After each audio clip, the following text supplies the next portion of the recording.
I welcome you to my YouTube channel.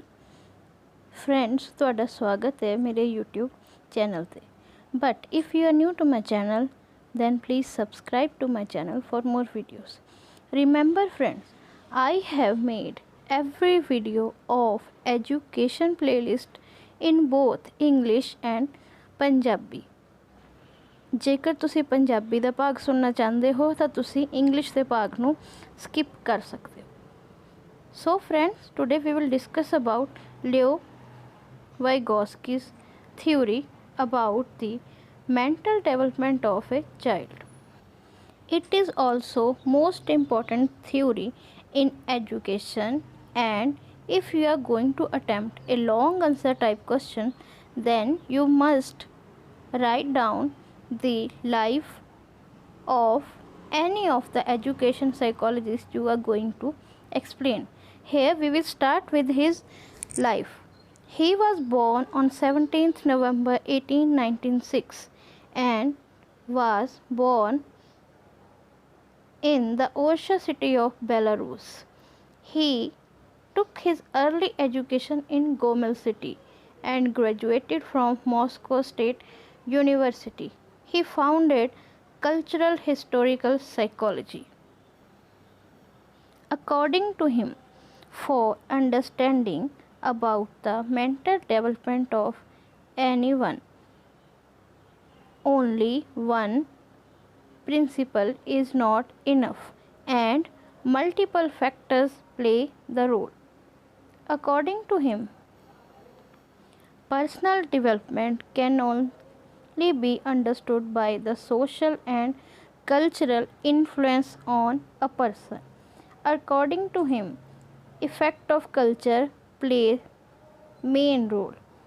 He explained the tools of intellectual adaptation.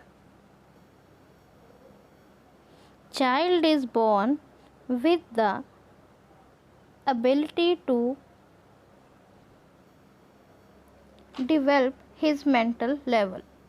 He explained about 4 basic mental function: attention, sensation, perception, and memory. According to him, culture decide ability to learn and remind concepts.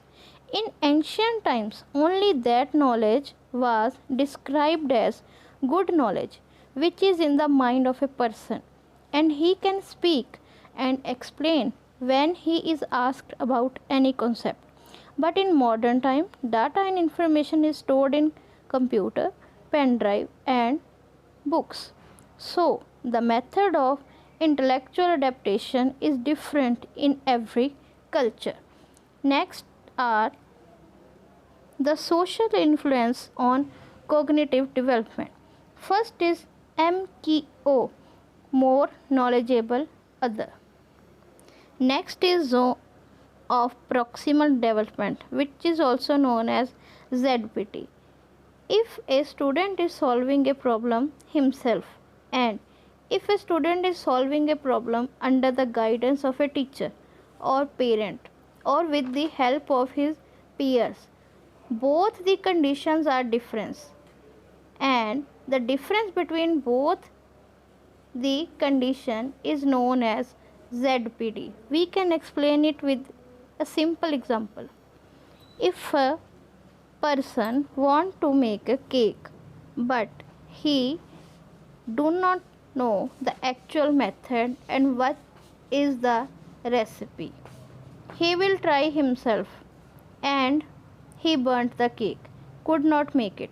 But if he takes the guidance of his parents or his friends or elders, then he can make cake in better way, and by the time he learn the skill to make cake.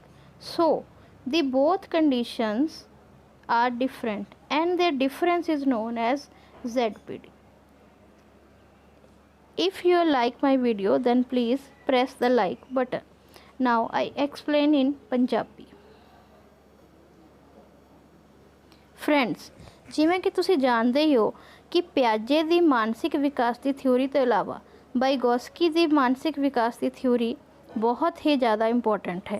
ਅਤੇ ਤੁਸੀਂ ਹਮੇਸ਼ਾ ਜਦੋਂ ਵੀ ਵੱਡਾ question attempt ਕਰਨਾ ਹੈ ਤਾਂ ਤੁਸੀਂ ਇਸ ਵਿੱਚ ਉਸਦਾ ਜੀਵਨ ਪਰਿਚੈ ਜ਼ਰੂਰ ਲਿਖਣਾ ਹੈ।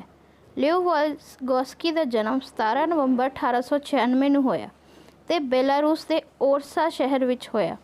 ਉਹਨਾਂ ਨੇ ਆਪਣੀ ਮੁੱਢਲੀ ਸਿੱਖਿਆ ਗੋਮੇਲ ਸ਼ਹਿਰ ਤੋਂ ਪ੍ਰਾਪਤ ਕੀਤੀ ਅਤੇ ਸਨਾਤਕ ਦੀ ਡਿਗਰੀ ਉਹਨਾਂ ਨੇ ਮਾਸਕੋ ਸਟੇਟ ਯੂਨੀਵਰਸਿਟੀ ਤੋਂ ਪ੍ਰਾਪਤ ਕੀਤੀ। ਉਹਨਾਂ ਦੁਆਰਾ ਦਿੱਤੀ ਗਈ ਕਨਸੈਪਟ ਜਾਂ ਫਿਰ ਧਾਰਨਾ ਨੂੰ ਕਿਹਾ ਜਾਂਦਾ ਹੈ ਸਮਾਜਿਕ ਸੱਭਿਆਚਾਰਕ ਪਹੁੰਚ।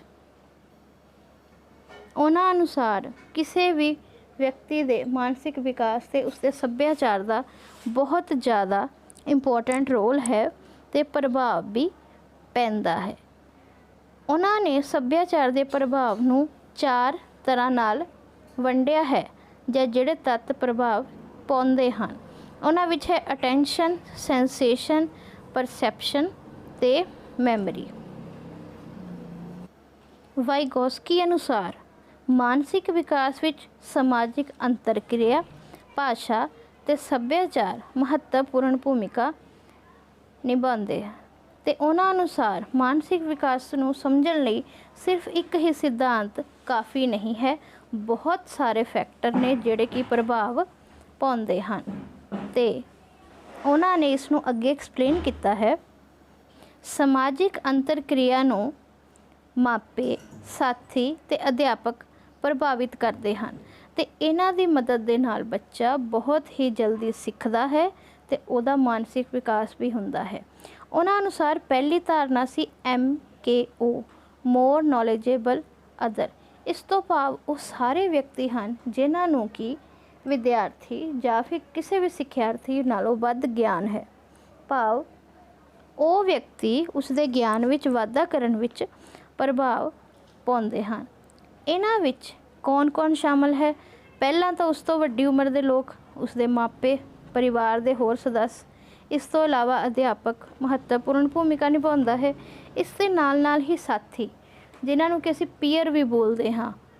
ਫਰੈਂਡਸ, ਤੁਸੀਂ ਪੀਅਰ ਬਾਰੇ ਮੇਰੀ ਪੁਰਾਣੀ ਵੀਡੀਓ 'ਚ ਵੀ ਦੇਖ ਸਕਦੇ ਹੋ, ਜਿਨ੍ਹਾਂ ਨੂੰ ਕਿ ਸਮਸਤਰ ਸਾਥੀ ਵੀ ਕਿਹਾ ਜਾਂਦਾ ਹੈ। ਉਹਨਾਂ ਕੋਲੋਂ ਵੀ ਬੱਚਾ ਸਿੱਖਦਾ ਹੈ। ਜਿਵੇਂ ਕਿ ਜੇਕਰ ਸਵਾਲ ਨਾ ਕੱਢਿਆ ਜਾਵੇ ਤਾਂ ਬੱਚਾ ਆਪਣੇ ਕਿਸੇ ਕਲਾਸ ਦੇ ਵਿਦਿਆਰਥੀ ਤੋਂ ਸਿੱਖ ਸਕਦਾ ਹੈ। ਗਿਆਨ ਦੀ ਪ੍ਰਾਪਤੀ ਵਿੱਚ ਇਹਨਾਂ ਦਾ ਬਹੁਤ ਵੱਡਾ ਯੋਗਦਾਨ ਹੈ। ਇਸ ਤੋਂ ਇਲਾਵਾ ਬੱਚਾ ਹੋਰ ਕਿਹਨਾਂ ਚੀਜ਼ਾਂ ਤੋਂ ਗਿਆਨ ਲੈਂਦਾ ਹੈ? ਉਹਨਾਂ ਵਿੱਚ ਕਿਤਾਬਾਂ ਵੀ ਸ਼ਾਮਲ ਹਨ, ਕੰਪਿਊਟਰ ਵੀ ਅਤੇ ਇੰਟਰਨੈਟ ਵੀ। ਜੇਕਰ ਕੋਈ ਨੌਲੇਜ ਲੈਣੀ ਹੈ ਤਾਂ ਅੱਜ ਤੋਂ ਕੁਝ ਸਮੇਂ ਪਹਿਲਾਂ ਤੱਕ ਇੰਟਰਨੈਟ ਦੀ ਸੁਵਿਧਾ ਨਹੀਂ ਸੀ ਅਤੇ ਨਾ ਹੀ ਗੂਗਲ ਤੋਂ ਸਰਚ ਹੁੰਦਾ ਸੀ। ਉਸ ਸਮੇਂ ਵਿਦਿਆਰਥੀ ਲਾਇਬ੍ਰੇਰੀ ਵਿੱਚ ਜਾ ਕੇ ਕਿਤਾਬਾਂ ਲੈ ਕੇ ਗਿਆਨ 'ਚ ਵਾਧਾ ਕਰਦੇ ਸਨ। ਅਤੇ ਹੁਣ ਅਜੋਕੇ ਸਮੇਂ ਵਿੱਚ ਤਾਂ ਸਿਰਫ ਇੱਕ ਕਲਿੱਕ ਦੇ ਨਾਲ ਤੁਸੀਂ ਕਿਸੇ ਵੀ ਵਿਸ਼ੇ ਬਾਰੇ ਗਿਆਨ ਪ੍ਰਾਪਤ ਕਰ ਸਕਦੇ ਹੋ। ਇਸ ਤੋਂ ਇਲਾਵਾ YouTube ਵੀ ਇੱਕ ਚੰਗਾ ਮਾਧਿਅਮ ਹੈ, ਜਿਸ ਵਿੱਚ ਤੁਹਾਨੂੰ ਅਲੱਗ-ਅਲੱਗ ਤਰ੍ਹਾਂ ਦੀਆਂ ਵੀਡੀਓਜ਼ ਮਿਲ ਜਾਣਗੀਆਂ, ਜਿਨ੍ਹਾਂ ਨਾਲ ਤੁਹਾਡੇ ਗਿਆਨ ਵਿੱਚ ਵਾਧਾ ਹੁੰਦਾ ਹੈ। ਸੋ ਫਰੈਂਡਸ, MKO ਵਿੱਚ ਉਹ ਹਰੇਕ ਚੀਜ਼ ਸ਼ਾਮਿਲ ਹੈ ਜਿਸ ਨੂੰ ਕਿ ਕਿਸੇ ਵਿਦਿਆਰਥੀ ਨਾਲੋਂ ਵੱਧ ਗਿਆਨ ਹੈ। ਇਸ ਦਾ ਅਗਲਾ ਪੜਾਅ ਵਾਈਗੋਸਕੀ ਅਨੁਸਾਰ ਹੈ ZPD zone of ਪ੍ਰੋਕਸੀਮਲ development. ZPD ਅਤੇ MKO ਆਪਸ ਵਿੱਚ ਜੁੜੇ ਹੋਏ ਹਨ। ਅਸੀਂ ਇਸ ਨੂੰ ਇੱਕ ਕੰਡੀਸ਼ਨ ਦੇ ਨਾਲ ਸਮਝਾਂਗੇ। ਜਿਵੇਂ ਕਿ ਇੱਕ ਵਿਦਿਆਰਥੀ ਕੋਈ ਕਿਰਿਆ ਜਾਂ ਪ੍ਰਯੋਗ ਕਰਨਾ ਚਾਹੁੰਦਾ ਹੈ, ਪਹਿਲਾਂ ਤਾਂ ਉਹ ਇਸ ਨੂੰ ਇਕੱਲਾ ਹੀ ਕਰੇਗਾ ਬਿਨਾਂ ਕਿਸੇ ਦੀ ਮਦਦ ਦੇ। ਦੂਸਰੀ ਕੰਡੀਸ਼ਨ ਵਿੱਚ ਉਹ ਇਸ ਨੂੰ ਅਧਿਆਪਕ ਦੀ ਨਿਗਰਾਨੀ ਵਿੱਚ ਕਰੇਗਾ ਜਾਂ ਫਿਰ ਆਪਣੇ ਸਾਥੀਆਂ ਦੇ ਨਾਲ ਮਿਲ ਕੇ ਕਰੇਗਾ, ਗਰੁੱਪ ਬਣਾ ਕੇ, ਜਾਂ ਫਿਰ ਆਪਣੇ ਅਧਿਆਪਕ, ਮਾਪੇ ਜਾਂ ਕੋਈ ਵੀ ਵੱਡਾ ਉਹਨਾਂ ਤੋਂ ਪੁੱਛ ਕੇ ਕਰੇਗਾ। ਇਹਨਾਂ ਦੋਨੋਂ ਸਥਿਤੀਆਂ ਵਿੱਚ ਜਿਹੜਾ ਅੰਤਰ ਹੈ ਉਸ ਨੂੰ ਜ਼ੋਨ ਆਫ ਪ੍ਰੋਕਸੀਮਲ ਡਿਵੈਲਪਮੈਂਟ ਕਿਹਾ ਜਾਂਦਾ ਹੈ। ਇਸ ਨੂੰ ਅਸੀਂ ਇੱਕ ਉਦਾਹਰਨ ਨਾਲ ਵੀ ਸਮਝ ਸਕਦੇ ਹਾਂ। ਜਿਵੇਂ ਕਿ ਇੱਕ ਬੱਚਾ ਕੇਕ ਬਣਾਉਣਾ ਚਾਹੁੰਦਾ ਹੈ, ਪਰੰਤੂ ਉਸ ਨੂੰ ਕੇਕ ਬਣਾਉਣਾ ਨਹੀਂ ਆਉਂਦਾ। ਪਹਿਲਾਂ ਉਹ ਆਪਣੀ ਦਿਮਾਗ ਦੇ ਅਨੁਸਾਰ ਜਾਂ ਜੋ ਉਸਨੇ ਪੂਰਵ ਧਾਰਨਾਵਾਂ ਸੁਣੀਆਂ ਹੋਈਆਂ ਉਹਦੇ ਅਨੁਸਾਰ ਕੇਕ ਬਣਾਉਂਦਾ ਹੈ, ਪਰੰਤੂ ਕੇਕ ਜਲ ਜਾਂਦਾ ਹੈ। ਅਤੇ ਦੂਜੀ ਵਾਰੀ ਉਹ ਕੀ ਕਰਦਾ ਹੈ? ਪੁੱਛਦਾ ਹੈ।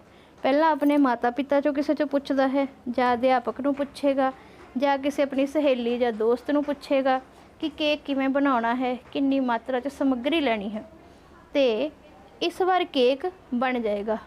वधिया बनेगा तो समय दे नाल वो इस हुनर विच बहुत काबिल हो जाएगा, तो केक नूं बनाउणा उस लई खब्बे हत्थ दा काम हो जाएगा।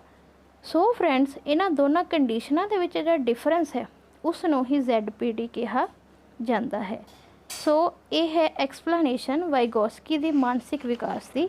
तो इसका अगला भाग जिहड़ा कि मानसिक विकास ते भाषा है वो असीं इस तो अगली वीडियो दे विच पढ़ांगे। जेकर तुहानूं मेरी वीडियो चंगी लगी है तो प्लीज़ लाइक दा बटन दबाओ, इसनूं वध तो वध विद्यार्थियों नाल शेयर करो ताकि किसी होर दे भी काम आ सके, क्योंकि कहा जाता है कि विद्या विचारी तां परोपकारी। Like, share and subscribe to my channel for more videos. Till then, take care. God bless.